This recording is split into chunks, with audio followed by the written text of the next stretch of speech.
ఏంటి పార్వతి గారు? పిన్ని గారు రండి లోపలికి. ఇప్పుడు బాగానే సంపాదిస్తున్నావు అమ్మాయి, ఇప్పుడు బాగానే ఉన్నట్టున్నారు.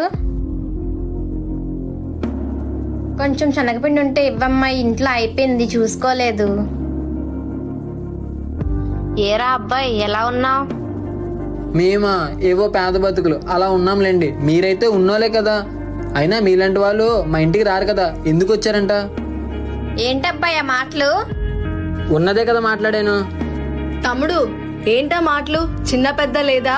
మరి ఏంటక్క, మన దగ్గర ఏం లేనప్పుడు మనతో మాట్లాడేవారే కాదు, ఇప్పుడు మన ఎదుగుదల చూసి ప్రేమలు చూపించేస్తున్నారు. క్షమించబ్బాయి. బంధువులంటే అన్నీ ఉండేటప్పుడు మనతో ఉండడం కాదక్క, మనం కష్టంలో ఉన్నప్పుడు కూడా మనతో తోడుగా ఉండాలి. నువ్వు చాలా మొండోడివిరా. అక్క తగ్గేదేలే.